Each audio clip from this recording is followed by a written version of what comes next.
Musician Monday, Johnnie Taylor, aka the philosopher of soul. Now hold on now, y'all, because Johnnie lived wild. Johnnie was born May 5th, 1934 in Crawfordville, Arkansas. Now when he was young, he was in gospel groups, singing gospel songs growing up.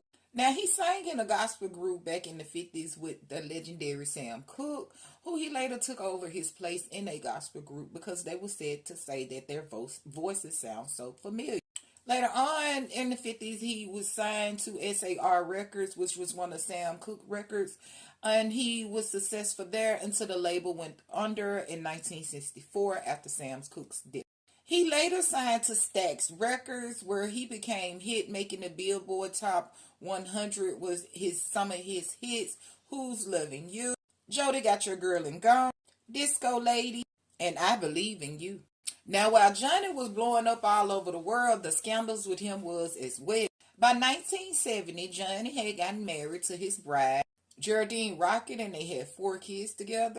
But Johnnie had a total of 9 kids in all. Now, 6 of these children was known about before his death, but out of the shadows after his death, 3 children came out, saying that they were his. And paternity tests did prove that he was the father. Now, with these 9 kids, I'm thinking there was 4 baby mamas. Johnnie was known to like to party, and when I say party, I mean funky town. He likes to party. Cocaine, drinking, gambling, women, and plenty. He lived a very fast life, and nothing and no one could stop. Not his wife, not his children, not his music, nor his health. Now, as he continued to climb the charts, he worked with many other artists, where mostly Otis Redding paved the way for him starting at Stax Records.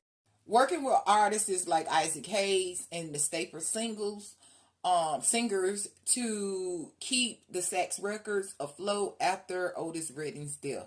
By 1975, he had switched over to Columbia Records. By 1984, he had signed over to Malaco Records, where the producer heard him sing at ZZ Hill's funeral. By 1996, he had recorded his last album with Malaco Records, Good Love, making Soul Heaven his final song being recorded that talked about the celebration of afterlife with the already passed on artists that we remembered around the world. He was a 3-time Grammy nominee. In 2015, he was inducted into the National Rhythm and Blues Hall of Fame. And in 2022, he was inducted into the Blues Hall of Fame.